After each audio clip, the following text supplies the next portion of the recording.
Buenas tardes a todos. Con motivo de la publicación del libro Filosofía del Cine del señor José Luis Pozo Fajarnés, se ha decidido realizar una presentación y posterior conferencia acerca del libro para animarlos a todos ustedes a conocerlo, a leerlo y a ser posible a comprarlo, por favor. Antes de comenzar me gustaría decir que tienen una serie de ejemplares por aquí, los que no han volado todavía. El precio de venta ahora mismo está en 30 euros, pero como son ustedes, os lo dejamos en 20. Así que sin más dilación me gustaría presentar, permitidme que abra la chuleta, al señor Íñigo Ongay de Felipe, filósofo nacido en Bilbao en 1979, al señor Luis Carlos Martínez, otro filósofo, nacido en la Nava del Barco, en Ávila, en 1967, y al señor José Luis Pozo Fajarnés, nacido en Zaragoza, en 1961. Por favor. Antes de comenzar, me gustaría presentar al señor Íñigo, que va a ser el primero en hablar. Es un licenciado en Filosofía por la Universidad de Deusto, en Bilbao, y es doctor en Filosofía por la Universidad de Oviedo. Es profesor en la Universidad de Deusto y conferenciante sobre temas de etología, también sobre filosofía de autores como Ernest Mach, Schopenhauer o Marcus Gabriel. Ha escrito en revistas como El Basilisco y El Catoblepas, donde hay decenas de artículos de investigación, entre ambas, y ha colaborado en la edición de libros de varios autores como Mind and Matter, Contemporary Materialism, Its Ontology and Epistemology, y en la actualidad del Padre Juan de Mariana. Muchas gracias. De nada. Pues gracias por la presentación, Mariano, y gracias a Josechu por su amable invitación, de la que espero no se arrepienta, para estar aquí en esta mesa sobre su libro, y gracias a ustedes por estar aquí. Y efectivamente, pues, no sé, como yo no soy, siempre digo lo mismo cuando hablamos de estas cuestiones, yo no soy especialista en cuestiones cinematográficas, aunque sí soy, en cierto modo, pues un amateur. Lo que pasa es que como soy un amateur muy tenaz y muy constante, y que ha perseguido esta afición durante, pues, la mayor parte de mi vida, y como además conozco el libro de Josechu, y como además, pues, Josechu es amigo mío, pues supongo que esto justifica mi presencia aquí, para dirigirles unas palabras que van a ser una especie de jam session, porque va a ser prácticamente todo improvisado. Y quizás, hombre, el sentido fundamental de mi intervención es que ustedes compren el libro. Entonces, pero como eso se dice en dos palabras, compren el libro, y se puede adornar más, el libro está rebajado, y si no les gusta yo les devuelvo el dinero, total, me voy a ir a Bilbao mañana y no les voy a volver a ver.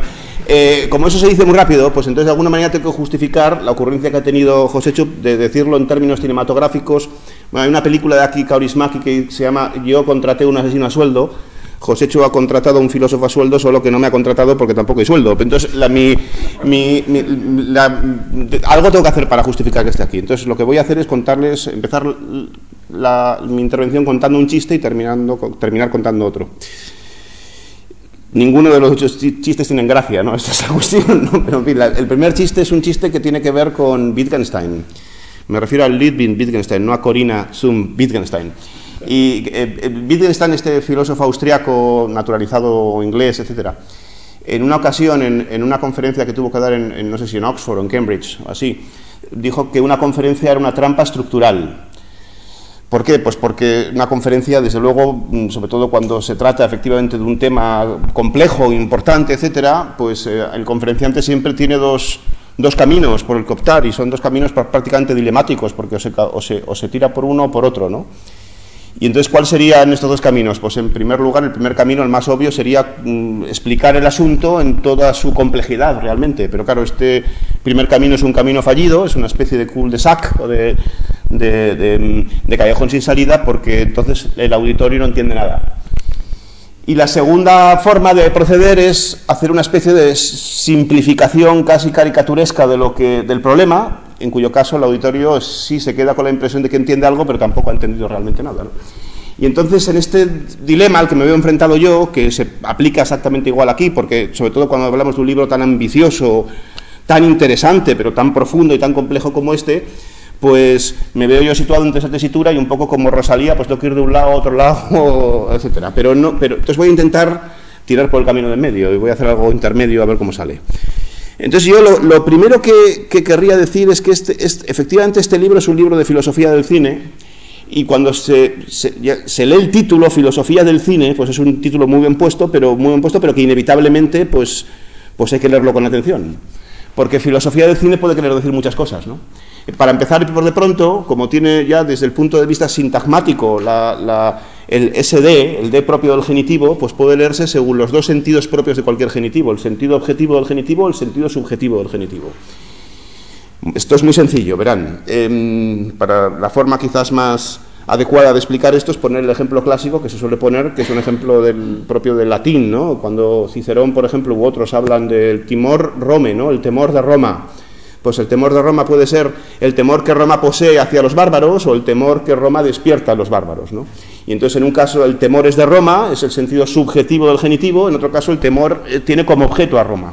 Y aquí lo mismo, ¿no? La filosofía del cine puede entenderse en el doble sentido del genitivo como la filosofía que se desprende de la práctica cinematográfica por parte de los cineastas o de los artistas que inevitablemente, además de hacer cine, tienen que hablar sobre él o entender lo que están haciendo de alguna manera.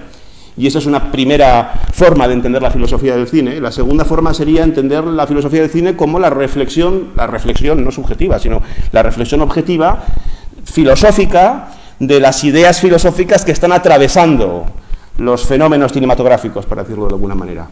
Y entonces, ¿este libro qué es? ¿Es un libro de filosofía subjetiva o de filosofía objetiva del cine? Pues de las dos, en cierto modo, de las dos. La segunda dificultad con el rótulo titular del libro es que filosofía, pues vamos, cuando se dice filosofía del cine, pues suena algo parecido a cuando se dice psicología del cine o química del cine o física del cine, pero realmente no es lo mismo. No es lo mismo por una razón, sí, gramaticalmente es lo mismo, la estructura sintagmática de nuevo es la misma, pero no es lo mismo porque filosofía del cine, física del cine, hay una física del cine. Y química del cine hay una química del cine, se refiere a los teoremas químicos que están ejercitados, por ejemplo, en los procesos de emulsión fotográfica, o psicología del cine, pues puede tener que ver con los teoremas de psicología de la percepción que están ejercitados en el visionado de una película, los que tengan que ver con, pues qué sé yo, con la persistencia retiniana o lo que fuese, ¿verdad? Y a su vez fundados también en teoremas fisiológicos y demás, pero filosofía no es el caso porque filosofía hay muchas filosofías distintas. Y además las filosofías son todas ellas incompatibles entre sí o pueden serlo, etcétera. Y entonces, pues naturalmente la filosofía del cine que José Luis nos presenta en esta obra hay que apellidarla de alguna manera y es una filosofía del cine elaborada desde las premisas propias de un sistema filosófico en el que Joséchu está trabajando hace ya muchos años y en el que yo también modestamente y Luis Carlos aquí también hemos trabajado, que es el sistema conocido como materialismo filosófico, desarrollado fundamentalmente por el filósofo español Gustavo Bueno a lo largo de 5 décadas. Y entonces, desde el punto de vista de este sistema filosófico, la obra de José Luis Fajarnés es, José Chupo Fajarnés, que como, vamos a ver, sí, gracias, es una obra de referencia. Es una obra de referencia por una razón, porque es la única que hay, es la única filosofía del cine que realmente está desarrollada desde el materialismo filosófico. Hombre, luego efectivamente hay otras cosas, hay otros autores que también se han dedicado a esto, hay que citar, yo que sé, a nuestro amigo Miguel Ángel Navarro, últimamente Caitz, Ruiz de Vergara, que ha dado una conferencia muy interesante, ahora vas a hacer, creo que tú vas a sacar un artículo respondiéndola, pero realmente como tal obra de filosofía del cine, esta es la que existe, ¿no? Y la que tenemos que tener en consideración. Y entonces, pues para hacer una especie simplemente de barrido realmente muy bruto y muy tosco, pero es el tiempo que tenemos, de los contenidos del libro, para así justificar un poco esta especie de clickbait promocional del principio, de que lo compren, ¿no? Se me ocurre decir lo siguiente: este libro contiene 2 trámites, que son los trámites propios de cualquier del propio ejercicio de la filosofía académica. Tiene un trámite regresivo, crítico, en el que Joséchu lo que hace es considerar críticamente, pero crítica aquí siempre decimos lo mismo, pero en fin, como ustedes no me han oído nunca, pues me permito el lujo de decirlo de nuevo. Crítica quiere decir clasificación, sobre todo. La palabra crítica viene del griego krinos, que quiere decir clasificar, separar el grano de la paja. Bueno, pues la crítica, el primer trámite es el trámite de la crítica clasificatoria de las teorías filosóficas existentes sobre el cinematógrafo. Este trámite es un trámite absolutamente necesario porque, a nuestro entender, efectivamente, la filosofía tiene un papel fundamentalmente triturador. Pero esa trituración, por supuesto, no quiere decir simplemente destrucción. Efectivamente quiere decir triturar todo lo triturable en las filosofías o las nematologías presentes sobre el cine, pero también alimentarnos de los restos de esa crítica. Porque efectivamente esa trituración constituye algo así como el humus del que nos alimentamos, un poco a la manera como en los procesos, por ejemplo, metabólicos, pues también la trituración de los macronutrientes y de los micronutrientes son los que están efectivamente constantemente alimentando los procesos de respiración celular, por ejemplo, a través de la transformación de trifosfatos de adenosina en difosfatos de adenosina, etc.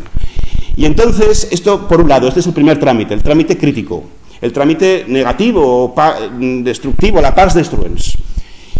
Y entonces los lectores del libro de Joséchu, que hoy espero que se sumen todos ustedes, se encontrarán en esta primera parte pues una reconsideración, efectivamente una respuesta, una exploración de las ideas filosóficas contenidas pues en las doctrinas sobre el cine de Deleuze y de Deleuze, por poner el ejemplo más famoso, pero también de Metz, de otros muchos, y de filósofos espontáneos del cine como puedan ser Lois Stein, por ejemplo, y otros tantos, ¿no?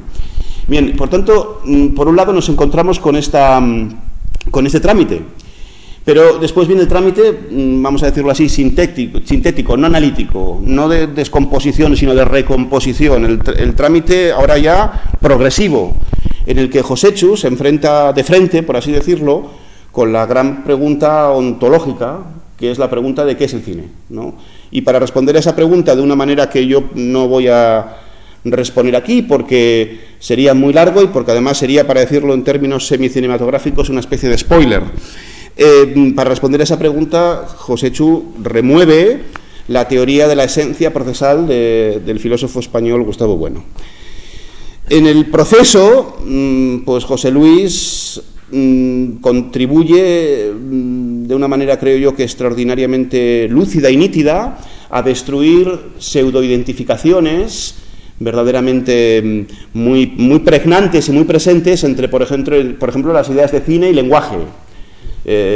Muchas veces se habla, ¿verdad?, del lenguaje cinematográfico, una forma de hablar que es puramente metafórica, porque el cine no es un lenguaje, aunque el cine desde luego involucra el lenguaje. Es decir, que el cine no se identifica con el lenguaje, no se reduce a él, el lenguaje tampoco se reduce al cine, pero hay un área de intersección, porque efectivamente sin cine tampoco hay lenguaje. Sin lenguaje quiero decir no hay cine tampoco, ¿no? El cine incluye el lenguaje, aunque no se reduzca a él. Incluso en las películas de cine mudo los intertítulos están siempre presentes, y el cine en general, como tal tecnología, exige el desarrollo antropológico de una cultura donde tiene que haber lenguaje doblemente articulado y escrito, porque una cultura ágrafa no puede hacer cine realmente, ¿no? Bueno, por tanto, deshace esa identificación entre cine y lenguaje, pero también entre las ideas de cine y filosofía, por ejemplo. El cine no se reduce a la filosofía, ni la filosofía al cine, aunque hay también una amplia intersección, porque efectivamente hay ideas filosóficas ejercidas en muchísimas películas, o al límite en todas las películas. Casi es imposible hacer cine sin filosofar, por la misma razón por la que es imposible hablar un lenguaje civilizado sin filosofar, porque precisamente en las sociedades civilizadas las ideas filosóficas están en el ambiente, ¿no? Y porque además multitud de cineastas tienen verdaderas obras filosóficas, aunque sea en el sentido nematológico, espontáneo, sobre el cine. Estoy pensando en gente como, por ejemplo, Tarkovsky con su celebérrimo libro Esculpir en el tiempo, o Bresson con su libro sobre las notas del cinematógrafo, etc. Y finalmente, pues también Joséchu contribuye de una manera, creo yo, que extraordinariamente nítida y precisa a destruir la identificación entre cine y la ciencia, por ejemplo. Sin perjuicio de que también aquí nos encontremos con amplias zonas de intersección, porque efectivamente sin teoremas ejercitados de la química, la psicología, la óptica, etcétera, etcétera, no podría haber cine tampoco. Ni cine infieri, ni cine en el proceso de su producción, ni cine factum esse, en el proceso de su visionado o de su percepción. Por tanto, se trata de un libro extraordinariamente valioso, verdaderamente estimable, y que yo, pues naturalmente, invito al público presente a su lectura, porque es muy provechoso, sobre todo aquellos de ustedes que estén interesados en estas cuestiones cinematográficas. Quizás un libro en el que falta, pero porque acaso no se pueda... Ya no se trata aquí de que ahora yo venga a exponer como si estuviera haciendo un sándwich, el haber y luego ahora el debe, ¿no? No es esto. Falta porque a lo mejor quizás no pueda no faltar, ¿verdad?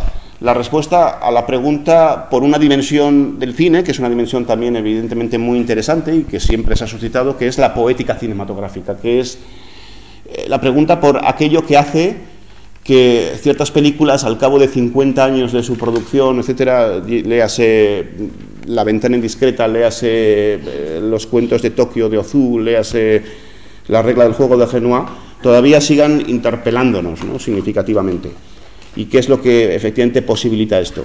Esa pregunta en este libro no está respondida, acaso porque Joséchu sea escéptico acerca de la posibilidad de responderla, acaso por otras razones, y como quiera que les había prometido que iba a terminar con otro chiste sin gracia, pues, y estamos hablando de cine, pues voy a remitirme al momento en el que es un chiste intraducible, además de no ser muy gracioso, en el momento también en el que Mia Wallace, después de haberse pasado una noche de farra con Vincent Vega en la película Pulp Fiction, ¿no?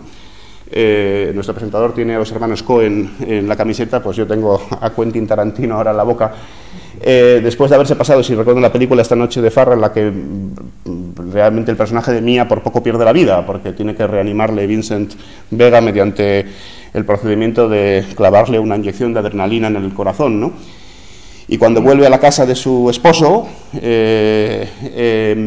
Vincent Vega dice, bueno, ¿y el chiste que me habías dicho que me ibas a contar? Y dice, no tiene gracia, no te vas a reír. Dice, hay 3 tomates, papá tomate, mamá tomate y baby tomato.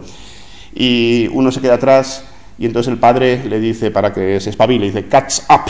Y así termina el chiste. Bueno, pues nada.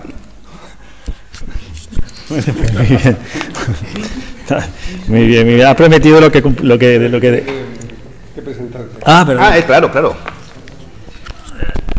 Bueno, señores, dicho esta parte de la intervención, me gustaría presentar a nuestro siguiente filósofo, que es, como ya he dicho antes, Luis Carlos Martín Jiménez, licenciado en Filosofía por la Universidad Complutense y doctor en Filosofía por la Universidad de Oviedo. Si están empezando ustedes a ver un patrón, es por algo. Es profesor en filosofía y es conferenciante en temas de América, ontología y filosofía del arte. Ha escrito en revistas como El Basilisco y El Catoblepas, El Patrón, y ha publicado en libros como La teoría de los valores, Filosofía de la técnica y de la tecnología, Filosofía del derecho o El mito del capitalismo. Antes de nada, me gustaría felicitar a todos aquellos que sigan despiertos, porque eso significa que esta conferencia es para vosotros. Y le paso la palabra al señor Luis Carlos. Muy bien. Bueno, pues nada, vamos a ver, yo no voy a dejarlo en las cuestiones de explicación del libro aquí a José Chu, y lo que voy a hacer énfasis es en lo que yo aprecio, aparte de todo lo que ha dicho Íñigo, en lo que aprecio en el tratamiento de estas ideas. En el tratamiento de estas ideas porque en general, bueno, la parte de estas que llamamos parte de estudios para analítica, pues muchas veces se confunde lo que es propio del cine con lo que es los contenidos filosóficos que hay en el cine. Yo hace pues un tiempo hice así un articulillo que luego se ha citado más o menos, porque había que diferenciar, había que diferenciar lo que es propiamente la categoría cinematográfica de lo que son ideas que están presentes, pero que no son dentro de la categoría como tal, dentro de las técnicas y dentro de que puede haber toda una gama muy amplia y no tiene por qué haber ideas filosóficas, aunque la filosofía pues eso esté disuelta por todos los sitios y todo esto. Pero una parte fundamental, porque como las ideas filosóficas están impregnadas, están constituyendo la esencia misma de muchas películas, no solamente se representan, sino que están determinando la estructura y los procesos que están ahí funcionando a la hora de hacer la película, es decir, están normativizando la propia técnica cinematográfica, pues entonces es imprescindible diferenciar unas de otras. Quiero decir que si la esencia del cine la pones en el mensaje implícito filosófico que se está desarrollando en él, ¿no? Pues entonces estás haciendo filosofía del cine en sentido subjetivo, pero estás haciendo filosofía del cine para entender qué es lo propio del cine y qué es lo impropio del cine, en el sentido de que son otra serie de ideas, de otra serie de categorías o otra serie de procesos, en este caso ideológicos, que se tienen que diferenciar de lo que es la esencia como tal. ¿Para qué? Para que no haya una confusión y no se sepa... se esté confundido en el sentido de que tienes mezcladas a la hora de entender las cosas, pues cosas que son completamente distintas y son ajenas unas a otras y tienen desarrollos distintos. Y en este caso, la esencia del cine, lo que es la esencia del cine, se tiene que separar o tiene que discriminar, pues todas las concepciones filosóficas de principio que están involucradas con esa propia técnica cinematográfica, pues todo lo que tiene que ver con Deleuze y todo esto, y además que pasa en otras muchas ramas del arte o categorías artísticas, y donde no se sabe muy bien si se está haciendo un ensayo filosófico, qué categoría literaria estás trabajando, si estás haciendo un ensayo filosófico o estás haciendo pues una obra literaria. En el caso del existencialismo es una de las cosas más claras. Está pues yo qué sé, Sartre escribiendo ensayos sobre el ser, la nada y tal, y luego está haciendo literatura, y entonces de algún modo está exponiendo en esa literatura, en ese género literario, pues las ideas que por otro lado pues está desarrollando, o en las que está él imbuido, o las que quiere él. Y entonces hay muchas formas de hacer filosofía que son más bien artísticas, y entonces ahí, claro, la confusión yo creo que es el principal problema del asunto. Si tú escribes La náusea, o escribes todo este tipo de cuestiones, ¿no? O Germán Hesse, o yo que sé, Siddhartha, etcétera, un montón de ideas que están internamente determinando los procesos, la normativa de la categoría donde están exponiéndose, pero que no se puede confundir con la propia categoría. Yo creo que esto es uno de los fundamentos clave del asunto.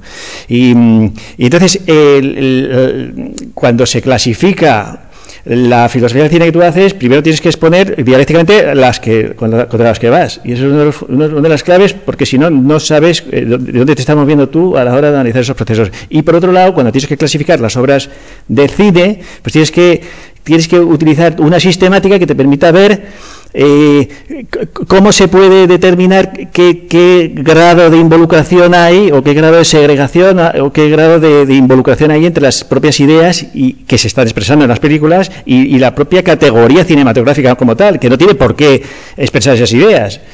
Y sin embargo, yo creo que la cuestión de las artes en general es tan filosófica, es algo así como dos modos distintos de explicar una ideología o una filosofía. Y entonces, en el caso de las artes, en principio suponen también una cierta crítica, ¿verdad? Porque en un film o en una obra literaria o en un cuadro, pues se puede expresar un conflicto de tal manera que tú tengas un conflicto entre posiciones distintas, etcétera.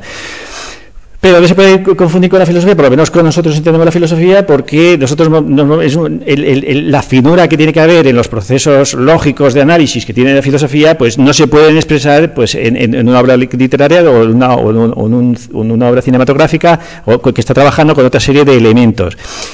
Por ejemplo, los productos lógicos, no puedes hacer clasificaciones, no puedes ir con finura determinando la posición de los demás elementos y cuál es tu, etcétera, ¿no? Cuál es tu posición al respecto, que es más bien una cosa intuitiva, es una cosa que te llega, que es una cosa que comprendes, diríamos, de un golpe, y ahí está pues la genialidad de esas artes y de ese modo de expresarlos. Pero la cuestión que yo me refiero, por ejemplo, voy a poner un ejemplo para que se vea cómo hay ideas que están presentes en el cine, que están presentes en el cine y que están determinando la propia estructura de la película, por así decir, desde el principio hasta el final. No solamente aparecen porque hablan de ello, o porque sea un tema que aparece en una película, o luego deja de aparecer y aparece otro, sino que es una idea filosófica que no está, por así decir, analizada, o que no está clasificada, que es el problema de aquellas cosas que están sacralizadas. Las cosas que están sacralizadas, que tienen un componente divino, que tienen cosas me refiero, no personas o animales o cuestiones religiosas, sino cosas. Y entonces, en este sentido, que son lo que llamamos fetiches. Y entonces hay muchas películas donde los fetiches están determinando la estructura entera de la película, por así decir. La estructura entera de la película está alrededor del significado trascendental, el significado divino que le da el fetiche. Y además muchas películas, sobre todo de niños, porque es donde más ideas filosóficas hay. Las películas de niños, más que las de mayores, por así decir. Más que las de mayores que están, pues aunque sea de tipo político o de lo que sea. Por ejemplo, voy a citar unas cuantas para que se vea el ejemplo de este modo en el que las ideas filosóficas están determinando la propia estructura de la película, e incluso están ejercitadas en la película, de tal modo que la propia estructura y el propio desarrollo de la película depende de esa idea. pero que si no lo separas o si no lo discriminas o si no lo determinas como tal, desde el punto de vista filosófico, pues pasa desapercibido y muchas veces no se entiende. Para que ustedes lo vean, películas donde están la representación de la cosa esta luminosa, trascendental, que determina la serie de acontecimientos que se van a ver, pues una, por ejemplo, que es así famosa por el problema de qué significaba y todo, es 2001, una odisea en el espacio. Ahí la película entera aparece el fetiche, la cosa que tiene fuerza, aparece al principio, al medio y al final, y está determinando la estructura entera de la película, que es un monolito que determina el proceso de configuración del propio ser humano haciéndose Dios, y las 3 veces que aparece son 3 hitos importantes en ese desarrollo. Esto es lo que nosotros llamamos fetiches de primer género, que es la propia cosa. No hace falta que haya un espíritu en el monolito, ni que haya una fuerza especial del propio monolito como tal. Y entonces aparece el monolito, el mono se hace hombre, aparece el monolito, se va al espacio, las máquinas, aparece la inteligencia artificial, y aparece el monolito otra vez, y el hombre se hace Dios y vuelve otra vez a la Tierra. Ese proceso entero está configurado, está estructurado desde el monolito, desde que es una cosa que tiene una fuerza que está determinando todo el proceso entero de la película, ¿no? Y casos donde la propia estructura de la película está ejercitada, la fuerza que tiene las cosas en este caso, como por ejemplo puede ser el propio cine, que es una cosa, que son unas imágenes en movimiento. Por ejemplo, para poner otro ejemplo casi que es conocido, ¿no?, que es el caso de Matrix. En el caso de Matrix está ejercitando la idea de lo que es el cine en la propia estructura de desarrollo de la película. Es decir, cuando se está haciendo la película, se están utilizando una serie de técnicas de lógica para hacer una serie de fenómenos especiales, ¿no? Y la tesis es que esos fenómenos que está usted viendo cuando está en el cine, cuando está en un huevo, topológicamente está en una estructura cerrada, esas imágenes que está viendo el espectador son las mismas que se representa en la película, que es el estado de la humanidad que está metido en huevos, y entonces las máquinas le están metiendo la información de lo que está viendo en el cerebro. Y entonces el proceso de salida del cine a la realidad es el mismo proceso que ocurre en la película cuando tienes que salir del cine a la vida real. Es decir, a los fenómenos que estás viendo realmente, pero no dentro de esa esfera, esa figura donde está metido el espectador. Entonces las ideas que está representando y el ejercicio mismo del desarrollo de la película se están dando a la vez a través de un fetiche que es la inteligencia artificial, que es una cosa que adquiere una inteligencia, una inteligencia, unos ordenadores adquieren una inteligencia tal que dominan al propio ser humano, a los espectadores. Y entonces de este tipo de películas hay infinidad, y hay otros muchos casos donde esta figura de la cosa que tiene un poder especial, la cosa que tiene un poder especial, está determinando completamente estos procesos. Pero son cuestiones, son ideas de un calado pues sagrado o trascendental, que no se pueden confundir con la propia idea de lo que es el cine, por así decir, por las categorías cinematográficas. Y entonces la cuestión yo creo que del libro es primero la dialéctica respecto de otras concepciones del cine donde la idea está más vinculada a la propia filosofía, por así decir, está confundida internamente con el asunto, y entonces pues la confusión que hay alrededor pues no te permite determinar esas ideas y separarlas de la propia esencia, pues la esencia del cine como puede ser cualquier otra, con la pintura o cualquier otra, y luego clasificar pues todas estas. El ejemplo que tienes tú clasificatorio son los ejes del espacio antropológico, que es que el mundo se divide, por así decir, en personas, animales y cosas, y esa estructura permite entender las relaciones de nosotros mismos con otras personas, otros animales o otras cosas, ¿no? Esos procesos que configuran la propia idea del ser humano. Entonces, ¿esto no se sirve de clasificación? Sí. ¿Es interno al cine? No. Y sin embargo, pues da claridad y no confunde, por así decir, que es el problema fundamental de la filosofía, la claridad y la distinción en estos procesos. Por eso me he enrollado y, en fin, no sé por dónde. Y esto es lo de improvisar. Muchas gracias. Y por último, y por supuesto no menos importante, vamos a darle paso al señor José Luis Pozo Fajarnés, que además de ser filósofo, licenciado en Filosofía por la UNED, licenciado en Antropología Social y Cultural por la UNED, doctor en Filosofía por la Universidad de Oviedo y profesor de Filosofía en el IES Padre Juan de Mariana y profesor y tutor de la UNED de Talavera, también es el autor del libro. Ha sido conferenciante en temas como el marxismo, la filosofía de la religión, del cine, la ontología, y ha escrito en revistas como El Basilisco y El Catoblepas, y ha publicado 2 libros, como La filosofía de Antonio Hernández Fajarnés y el que tienen ustedes hoy en la mesa. Muchas gracias. Pues yo voy a ser mucho más informal, menos serio para transmitir mensajes filosóficos, porque creo que es lo que me toca, ¿no? Yo creo que las exposiciones de los 2 queridos amigos han sido la presentación del libro, ¿eh? Uno ha ido a la estructura y a los contenidos, a expresar más o menos los momentos del libro, y Luis complementando el asunto pues a cuestiones más puntuales, ¿no? Pues de qué es lo que hay en las películas, y qué es lo que le tiene que interesar a alguien que ve las películas. Bueno, a todos nos interesa ver las películas, pero cada uno las ve de una manera diferente, dependiendo pues de la trayectoria vital que haya tenido. Me parece a mí, no estoy diciendo aquí nada que no sepan ustedes, ¿verdad? Bueno, pues quiero darles las gracias por estar aquí, a todos ustedes. La verdad es que me ha sorprendido que tenga tantos amigos, que vengan a escuchar estas cosas que tampoco son tan habituales, ¿verdad? Recuerdo que hace unos años, aquí están Carlos Torrijos y José Mari, compañeros míos del Cine Club, hicimos con estas mismas sillas un Callejón de las Maravillas, hablando de una película de Billy Wilder, ¿no? Días de vino y rosas, creo que fue, o la otra, la del Delirium Tremens, que no me acuerdo ahora. Bueno, aquí estuvimos, Días sin huella, esto sí, lo de Días era lo mismo.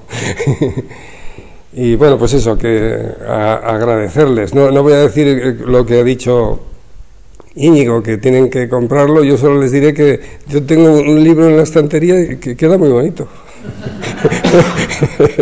No queda mal.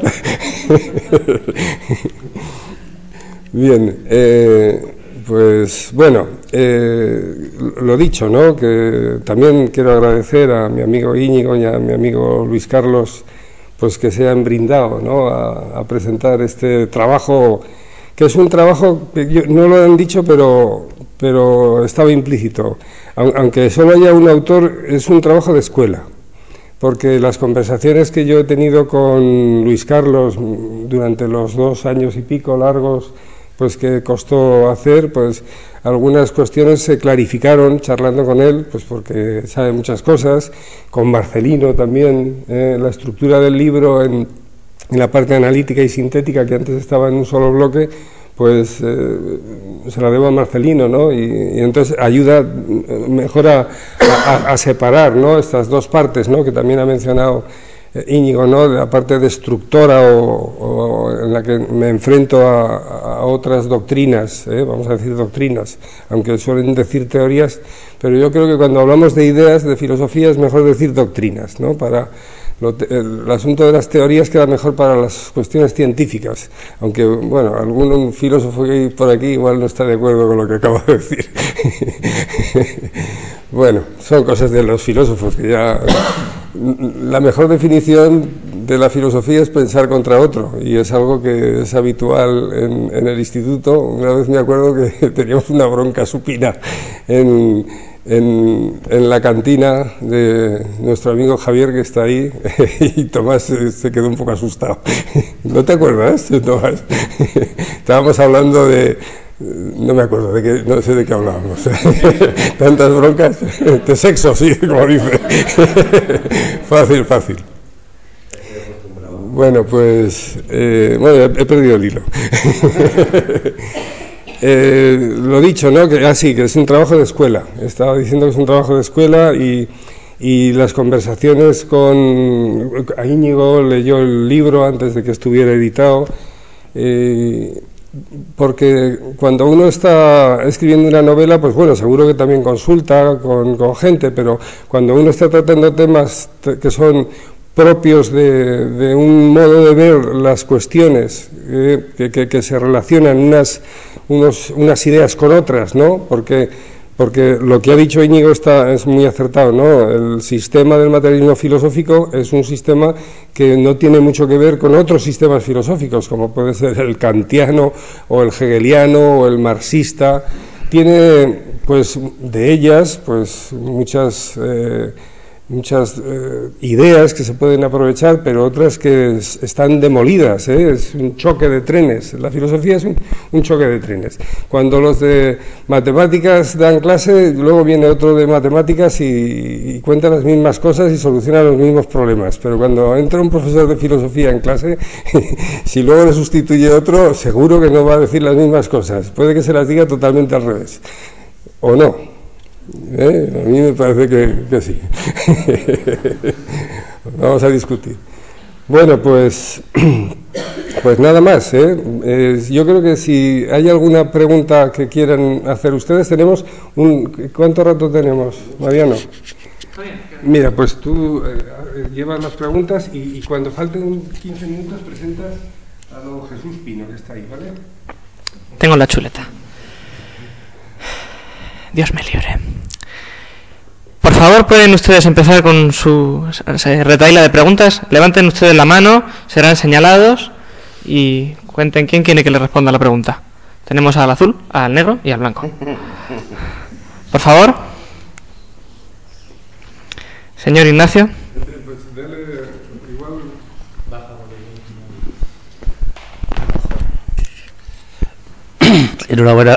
Enhorabuena, compañero, por tener un hijo como Mariano. Pero se ha equivocado, te ha faltado un dato fundamental, Mariano, que es decir que tu padre es de Zaragoza. Y esto es importante, porque en el libro hablas de Talavera de la Reina, que es tu segunda ciudad. Y además lo citas en una clave, o sea, yo creo que es el momento más importante del libro.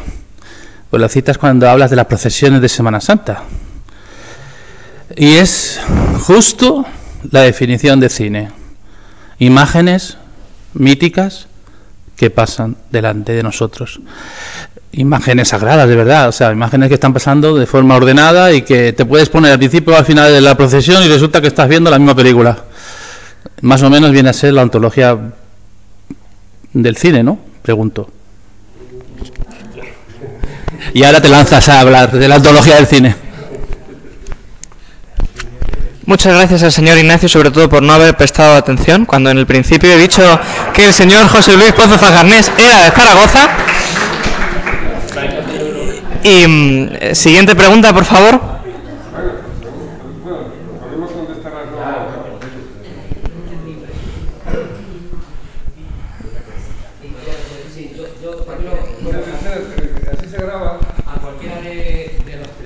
Es una grabadora, no una bomba de humo. Sí, es que a lo mejor lo ha dicho Íñigo, era como te llamabas, sí creo que estaba atendiendo un poquito, que a mí no me extraña que tú escribas un libro sobre filosofía del cine, porque sé que eres filósofo y sé que tienes mucha afición al cine y hemos hablado muchas veces de ello, pero es un tema que ha sido muchas veces tratado en la filosofía, lo desconozco por completo. Quiero decir, hay precedentes de filósofos que hayan tratado el tema, nada más que eso. Gracias.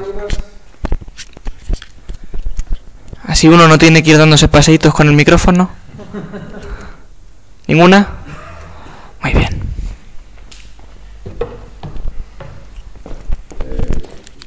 Yo creo que habré contestado la primera pregunta. A la primera. ¿Queréis contestar vosotros? Bueno, yo creo que tú como autor del libro... Bueno, la primera pregunta, decir que el cine es imagen, movimiento, yo lo que comento ahí es que es decir poco, es decir poco.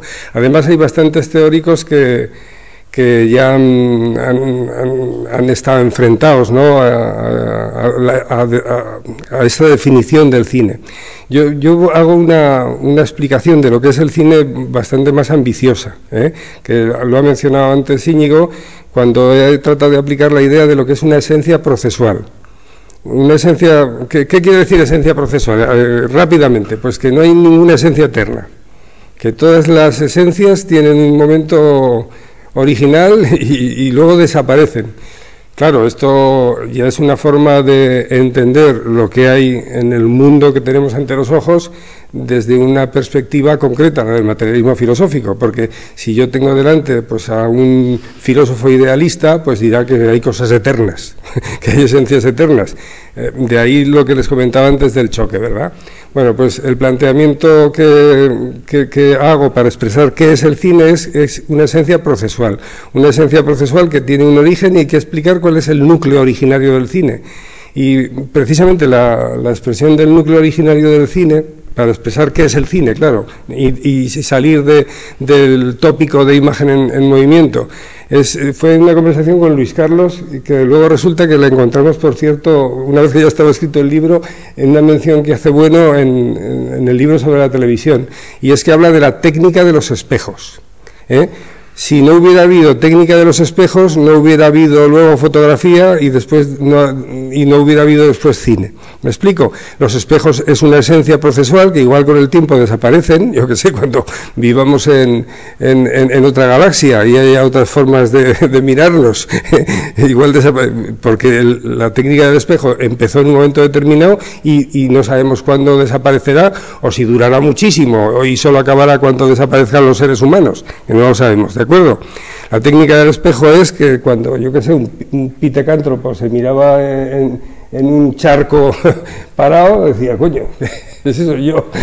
Igual, seguro que se reconocía, igual que se reconocen muchos animales, ¿verdad?, cuando se miran en el espejo. Pero claro, el tema es que en el momento que te apartas, la imagen se aparta también. Entonces había que inventar una esencia nueva, artificial, que pudiera escoger esa imagen y ponerla en la pared y que se mantuviera ahí mientras estuviera en el sitio, o sea, hacerla fija, por así decir.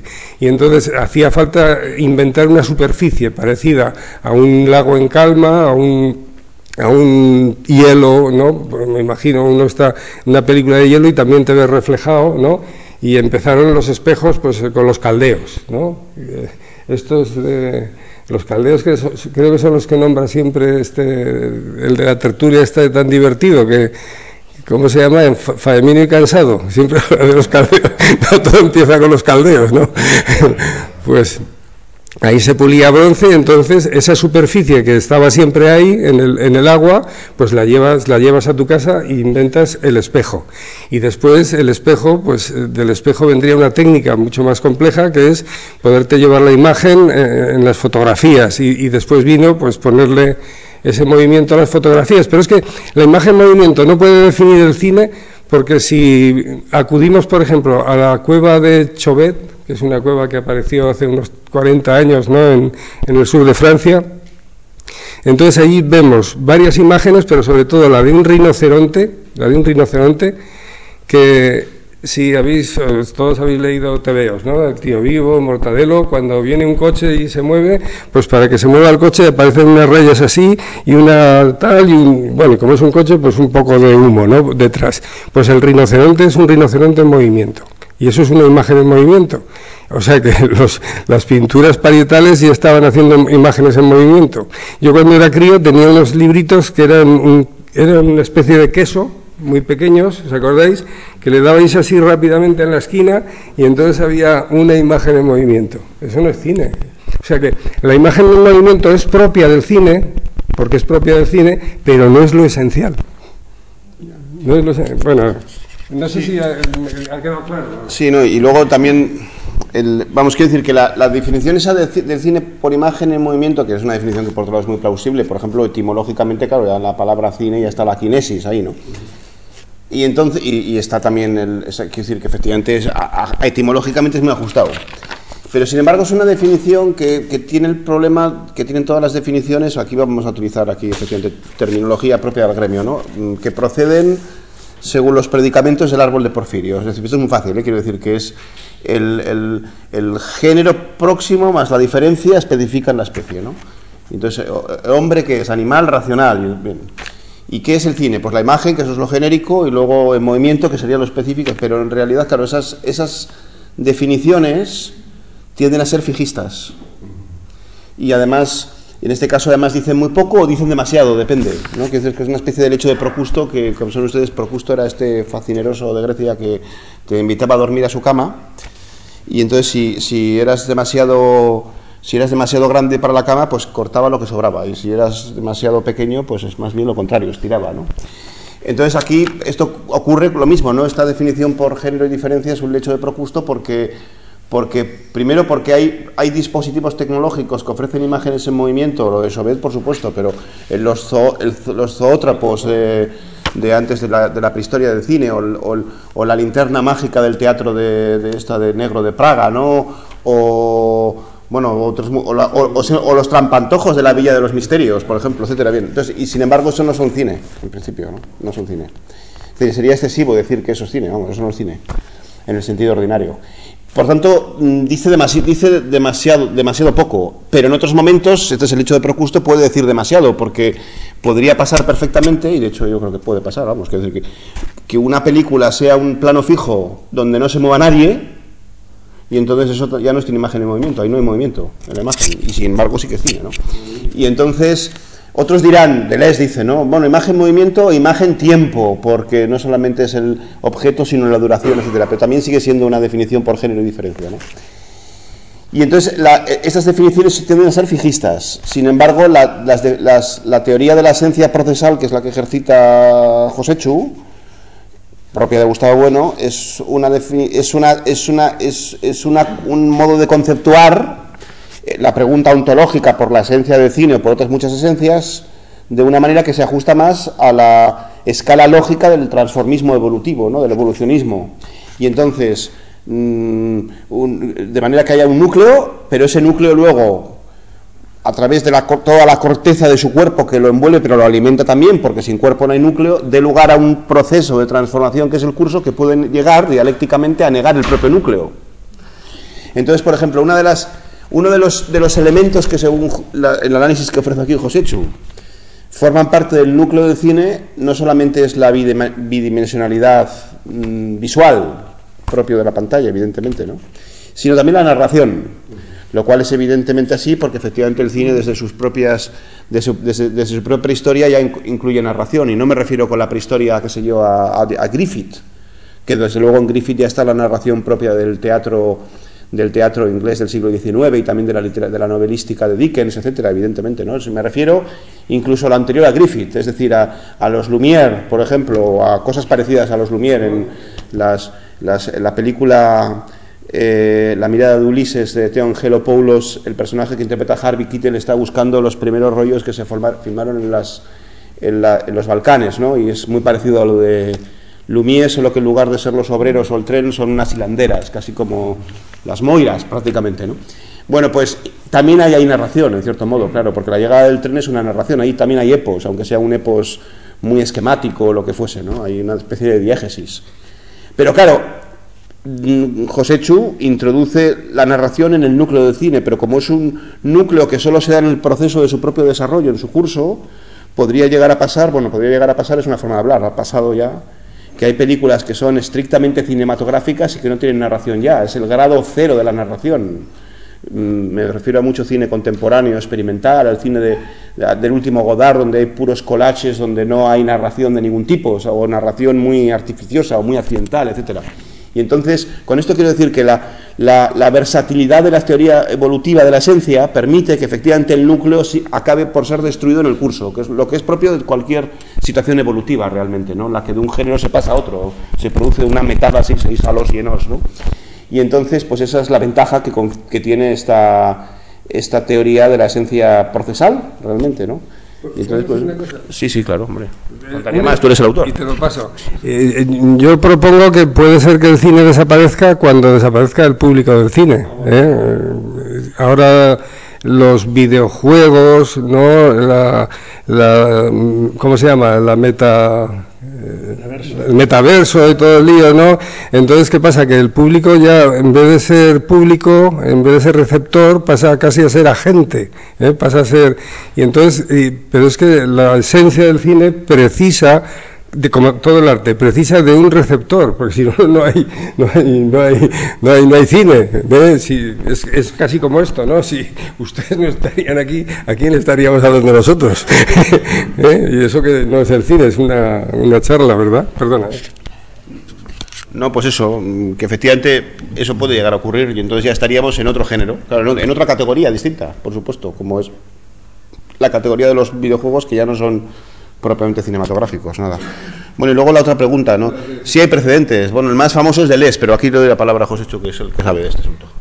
Bueno, Deleuze yo creo que es el último, más que el precedente, pues porque es lo que con lo que más me enfrento, claro, porque es lo que más se está estudiando en todas las universidades, no solo europeas, sino en todos los sitios, la teoría del cine de Deleuze, y sus conferencias pues están consideradas siempre, ¿no?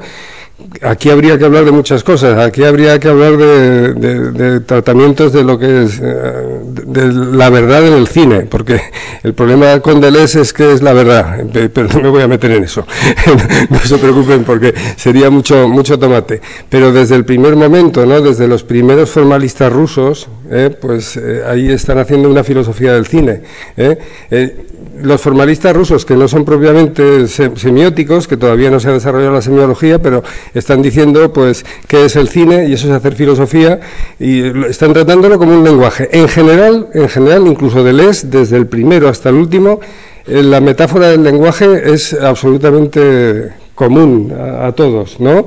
Einstein decía, pues ahí tenemos los fragmentos de película hechos con fotograma y el montaje es la gramática, por poner un ejemplo, ¿de acuerdo? Pero de ahí pasamos a los naturalistas, a los realistas, a los marxistas, ¿no? El mismo Adorno también no lo dice con la boca grande. Me parecen más interesantes las cuestiones que dice Benjamin, pero no vamos a entrar tampoco en ello.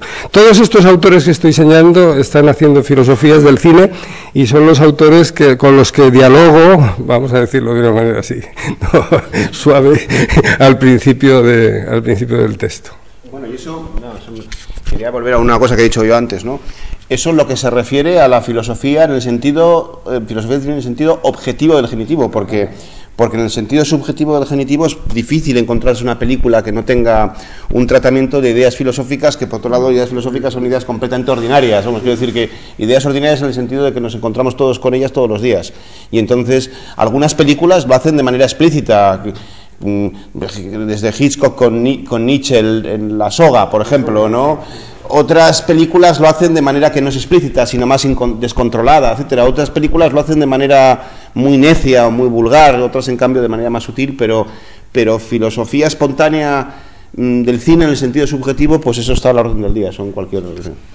Sí, bueno, nada, sí, bueno, esa sería la idea del lenguaje, que es que decir, las artes en general o el cine en particular es la expresión de una idea donde están contenidas ahí, pues, que donde el autor conecta con el público para que entienda la idea o desarrolle la idea. Y entonces, la pregunta de Munal, pues tiene algo de retranca con el tema de las imágenes, porque las imágenes de la procesión son fetiches, en principio son imágenes, son esculturas, pero no son fetiches, o sea, no son esculturas, porque tienen un componente sacro que digamos, el imaginero que está haciendo la imagen, pues quiere expresar un componente divino que está en la Virgen o está en el santo que va en la procesión, y entonces lo que le pasa al artista es algo parecido, tal y como se entiende el arte y como se entiende el cine y esto del lenguaje, que es que está expresando un componente que no se reduce a la técnica, no se reduce a la categoría artística, sino que la quiere trascender, por así decir, que es lo que pasa con el Cristo o la Macarena o lo que sea, que es que hay un componente luminoso, sacro, hay algo que trasciende esa imagen, ¿no? Entonces nosotros desde el punto de vista materialista lo tenemos que negar o lo tenemos que asumir, pero eliminando que eso sea la explicación de lo que es una imagen una imagen en este caso de la Semana Santa o una imagen de la... y pues en el cine y en las demás artes pasa exactamente igual. Se trata de que esos componentes que hay ahí, que se supone que rebasan el plano técnico, que rebasan el plano categorial, ¿no? En este caso con las esculturas, que los imagineros tienen muchos problemas porque no son aceptados en las academias de Bellas Artes, como tal, aunque estudien ahí, porque tiene el componente teológico y entonces el arte pues es otra cosa y tal, en este caso con las esculturas o con la pintura o con todo lo demás. Y sin embargo nosotros vemos ahí cosas muy parecidas de lo que está haciendo el imaginero, de lo que está haciendo el artista, que se cree que está trascendiendo ese plano material o físico, porque está introduciendo unas ideas como la de Jesucristo en el Cristo, que te señalan, o que eso es el lenguaje, que te señala que son signos de otra cosa realmente, que es la que te provoca la devoción. Y entonces en el cine, pues aquí lo que se trata es de quitar devoción en este sentido de que ahí se expresa la esencia humana, se expresa etcétera, esto, lo otro. Sí, se expresará, pero esa no es la esencia del cine. Y entonces ahí se confunde con otra serie de cosas, que por eso es por lo que yo alabo tu libro. Y a la vez que eso también hay que decir que el tema de las ideas, que es el que has introducido antes, que no solo están esas ideas en unas cuantas películas, están en todas las películas, y por eso el que se dedica también, aparte de decir qué es el cine, pues a decir lo que hay en el cine, que es en lo que ha incidido Luis Carlos sobre todo antes, al hablar de las ideas ejercitadas o representadas, pues uno no solo tiene que ver a Hitchcock o a Tornatore o a Tarkovsky, también tiene que ver las series, porque las series de televisión, porque las ve mucha gente, y ahí hay muchas ideas, y hay mucha... Al principio del libro, una de las cuestiones que trato es la educación, el cine como educador de masas, cosa que es lo que utilizó Hitler, bueno, con su mano, una de sus manos derechas, que tenía varias, que era el filósofo Goebbels. No sé si sabrán que era licenciado en filosofía. ¿Sabías? Pues sí, un encanto, ¿eh? Bueno, pues este tipo utilizaba el cine como educador de masas, ¿eh? Entonces él se buscaba, como le salió mal la jugada de Fritz Lang, pues cogió a la Riefenstahl pues para contar pues qué era el nazismo, ¿no? En las películas como Olimpia y El poder de la voluntad, El triunfo de la voluntad, ¿verdad? Y otras documentales, ¿no? Mussolini no lo usó tanto, ¿no? Le parecía que era más un divertimento, aunque Camisa Negra, la película esta de Escipión son propagandísticas, pero tiene menos películas propagandísticas. Pero Lenin dijo, en cuanto vio el cine, dijo, esto es lo que vamos a contarles a todos lo que hemos hecho. Y entonces hizo una escuela de cine donde salió ahí pues Eisenstein, Puzovkin, todos estos grandes cineastas, ¿no?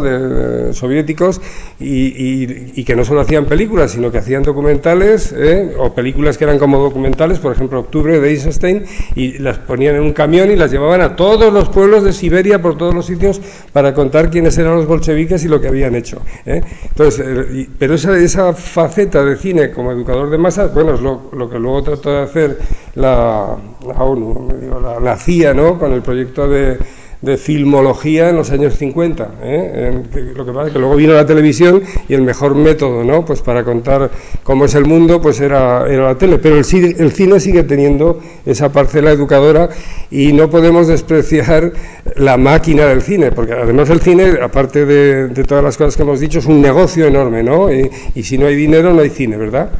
Bueno, lo que más dinero está dando ahora son las series televisivas.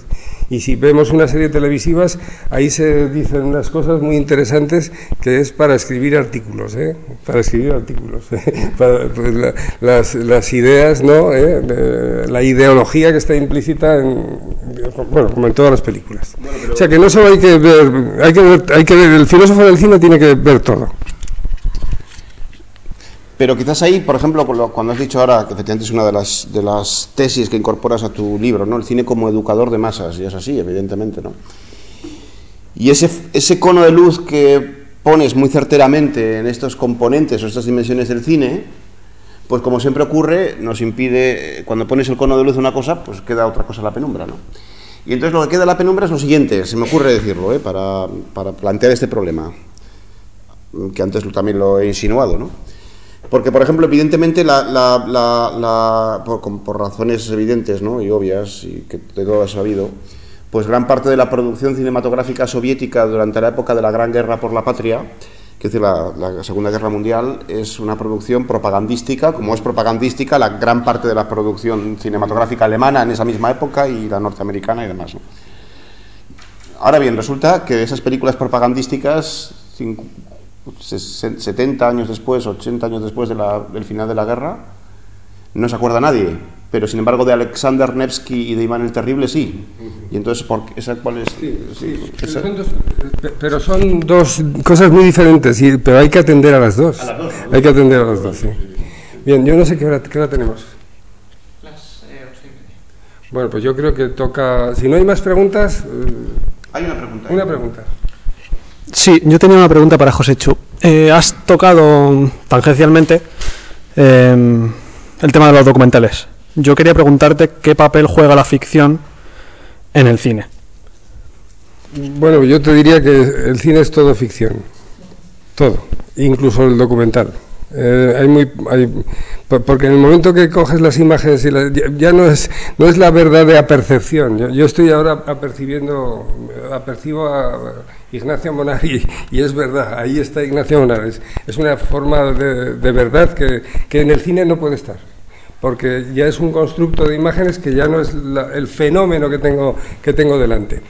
Sin embargo, podemos decir que hay ciertas apariencias, vamos a llamar, es lo que aparece ante los ojos en la pantalla, que sí que pueden ser veraces. La mayoría son apariencias falaces, construcciones, igual que la construcción narrativa de la novela. Una novela tampoco es ficción.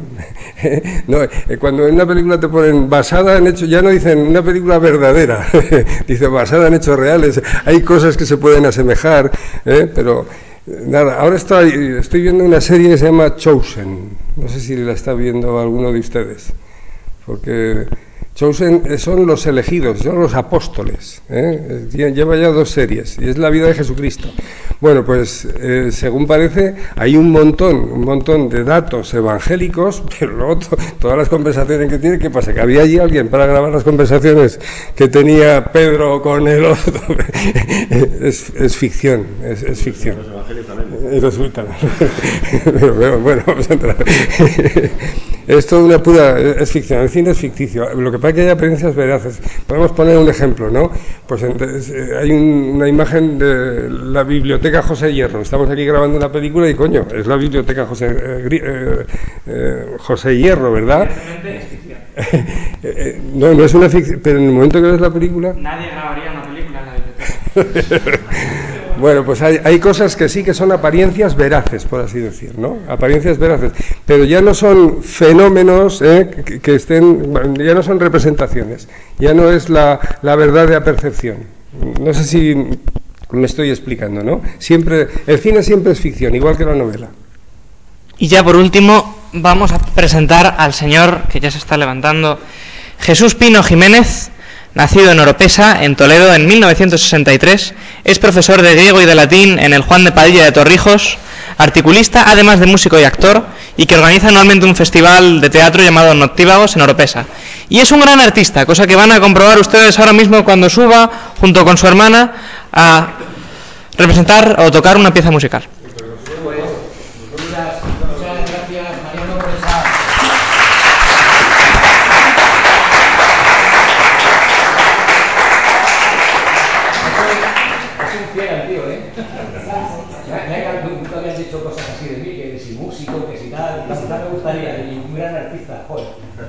Bueno, pues, como dirían los clásicos, primum filosofare deive cantare. Nos vamos a cantar bueno, he tenido que manipularlo un poquito. Vamos a cantar una canción que ya le cantamos a José Chu cuando presentó su tesis doctoral. Y bueno, es un placer, es amigo nuestro. Y os la cantamos a todos, pero muy en particular a él. ¿De acuerdo? Muchas gracias.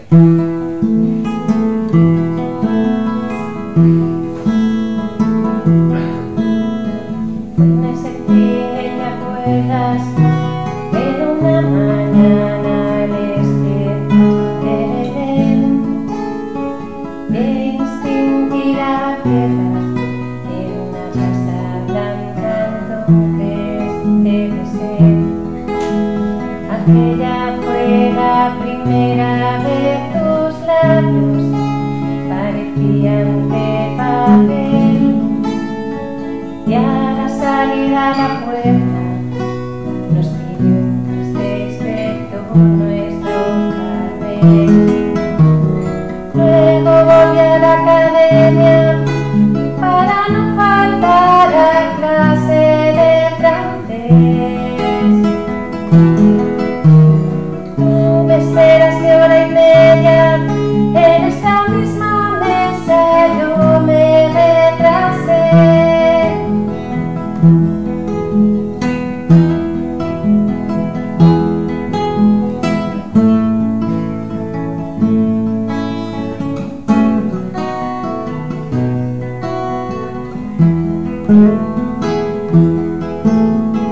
¿Quieres helado de fresa o prefieres que te pida ya el café? Cuéntame cómo te encuentras, aunque sé que me responderás muy bien. En esta foto es muy fea, el más pequeño acababa de nacer. Oiga, me trae la cuenta, calla que fui yo quien te invito a comer. No te demores, no sea que no llegues a la hora al almacén. Llámame el día que puedas, date prisa que ya son las 4:10.